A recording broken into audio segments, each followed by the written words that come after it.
Hello and welcome to another This Week in Bronze. I am your host Trombone. We're going to be talking about the mental aspect of playing games because that's fun for me and you guys like boring shit, so here we go. Also, This Week in Bronze is live studio audience this week, so enjoy. Anyway, what we're going to get into a little bit, by the way, because a lot of you don't watch to the end, but feel free to like, subscribe, and comment. See if this is something that you're into, not into, whatever. So what we're going to be talking about is the mental aspect.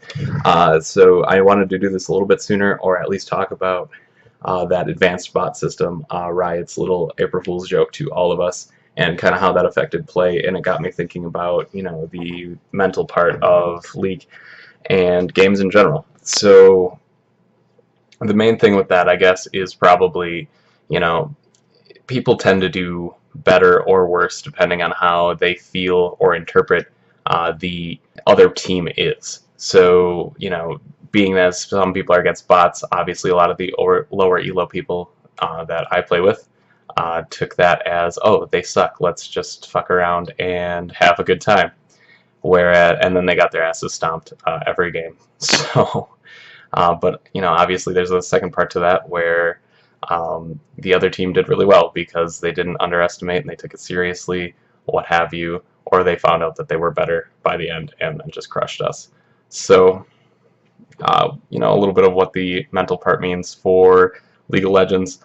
Primarily what I really wanted to talk about, that being, a lot of the mental part is, how you perceive the other team. And this can really branch out into a lot of different aspects of your game.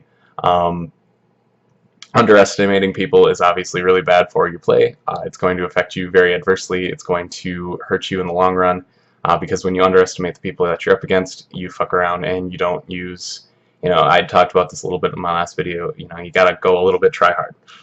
It sucks and, because it is a game, but you have to have some aspects where you're having a good time, but you're also taking the level of your opponents into consideration. So obviously when you're playing this game, those people that you're up against have at least put as much time into this game as you have. So you have to give them the respect of the amount of time that you've put into this game.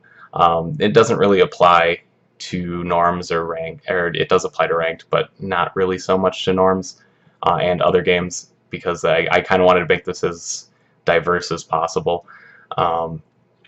That being said, it is something very important when you look at it. If you really underestimate the amount of people, or not the worth of people, there we go, you're going to end up doing better or worse depending on how you perceive the other people that are part of this game. Obviously it's a very team-oriented game. It's a game with a lot of different variables. So one variable you can control is how you consider going into the game. And like I said, it's kind of that advanced bot thing that I wanted to really cover and kind of base my whole rant off of. Just do it. I mean, you are one part on one variable that you can control, and if you can control how you respect the people on the other side of that game, then obviously things are going to go a little bit better for you. Don't fear them, don't cower, because that just, that's not how you play, that's not your play style. Then don't adapt to that extent. But if you do take into consideration the other people that are in your game and give them the respect that you give yourself in game. Obviously down in bronze we don't give much respect to ourselves, so much respect to opponents doesn't really matter either. But when you give that amount of respect, you tend to do a lot better. In general, it helps your gameplay, and it applies to other games, whether you're playing Magic the Gathering or what have you. If you take into account that the other people that you're playing against have put a sizable amount of time into this game, then you tend to treat them with a little bit more respect, and you don't make plays that you will ultimately bite you in the long run. So that's really important. That's something that I want to consider. And then another part, that kind of feeds into this is, because I want to talk about all the little different weird things that do play into gaming in general. And another part is obviously how much of of a good time you can have. You know, if you're having a miserable time, don't fucking play ranked. That's just, you're gonna hurt yourself, because you're not in a good mental state. You want to have fun because it's still a game. It's still something you do to have a good time, to relax, to chill out. And if you go in and go too try hard, because there's the spectrum. You want to have a healthy respect for your opponents, but you also want to have a healthy respect for your own gameplay. And you can do that by, if you're not in a great mental state, if you're not feeling good playing a game, because it's fucking a game, surprise, your performance is directly going to be affected by that. So that's definitely a part of it, talking about the spectrum, about how you're feeling, how you should approach a game. And when you're actually in game, so many things I see. This is kind of where I'm going to break into a rant. Is obviously the early game has become pretty important in League. The laning phase has become a bit of a sticking point for what Riot wants in this game going forward. And I see so many people feed their asses off in the laning phase and then continue to feed their asses off through the game, and they just blame it on that poor laning phase.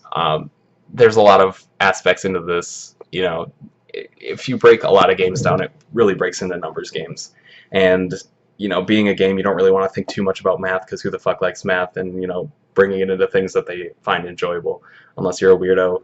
I get that, whatever, no judgment. But it is a numbers game, so if you feed your ass off in the lane phase, obviously that sucks. You're going to feel bad, and your mental state isn't going to be that great moving forward. And we had a short kind of monologue about that earlier, but keep a healthy mental state going forward, and do think about it a little bit of more of a mental game.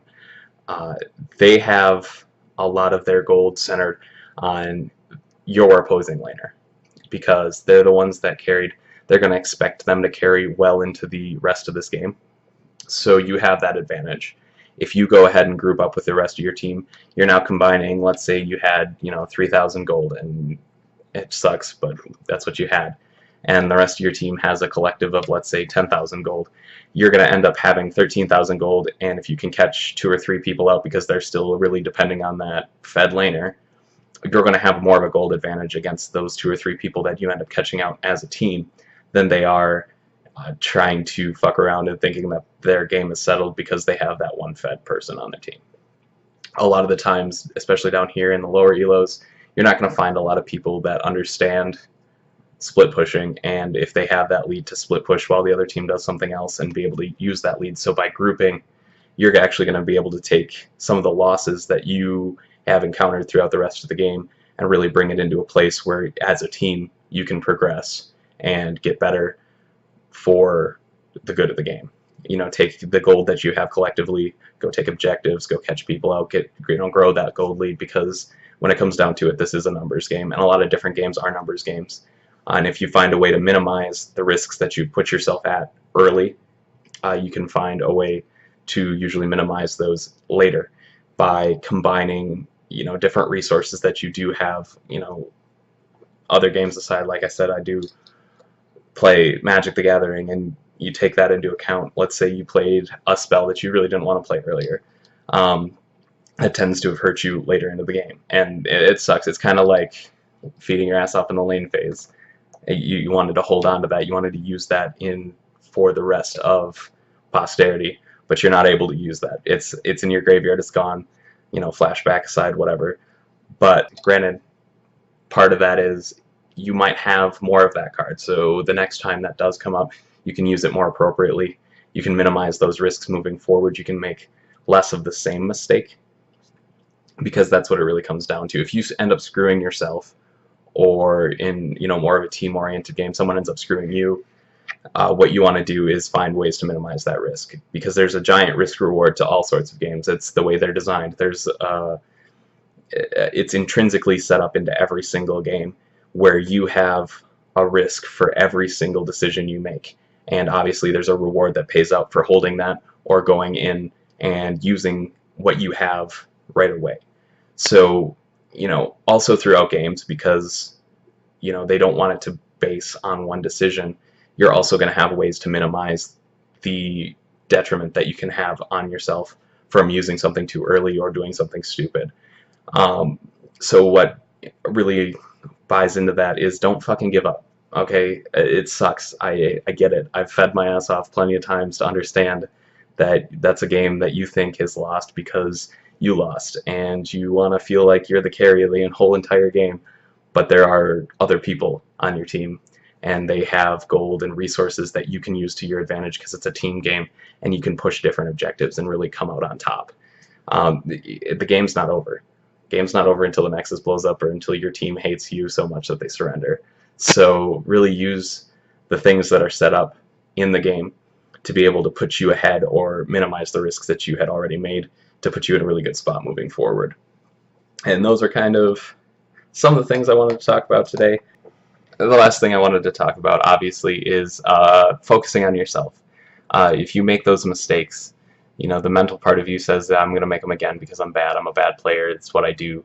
But there's a lot of variables that you can reduce between games, and that would be, you know, looking at those mistakes, looking internally, because don't look at, oh, my team fed their ass off, you know, there was nothing I could do, because chances are there is something you could do. There's always something you could do. So if you look back and, you know, think about some of the things that you could have done better, some of the things that you could have done to minimize their risks in, you know, moving forward in games, or, you know, for something that's more single player like Magic the Gathering, look forward or look backwards and see what you did wrong and really improve on those moving forward. You're going to actually be able to find yourself in a position where you're improving yourself. And this is one of those games, you know, League going back in particular, in most games, where if you can find a way to improve yourself between games, you're going to have a hell of a lot better of a time moving forward. So don't get down on yourself between games.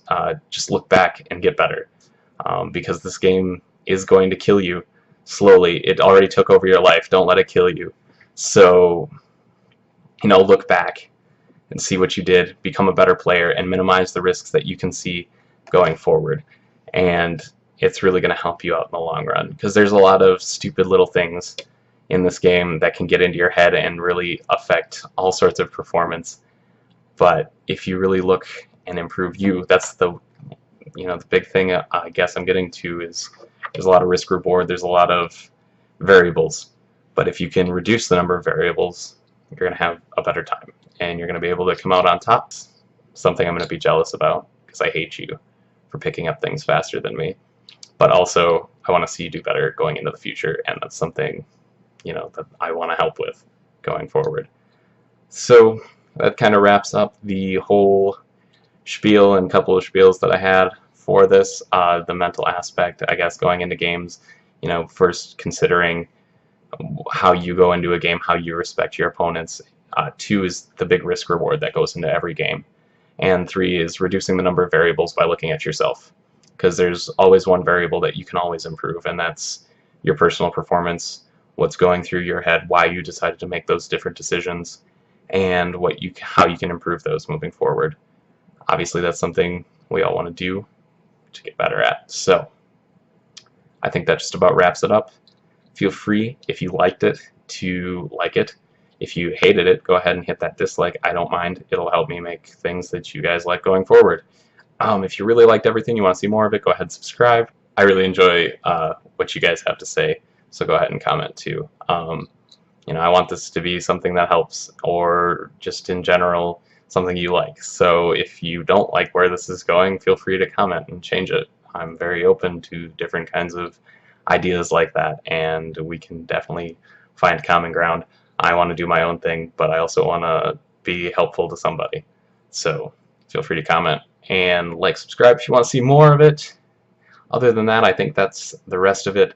I kind of alluded to my Magic playing, and I think that's something that we can pursue going forward. It's something that I kind of want to do. It seems like a lot of fun, something I can have a lot of fun with.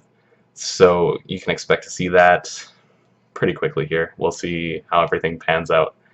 But in the meantime, thank you so much for watching.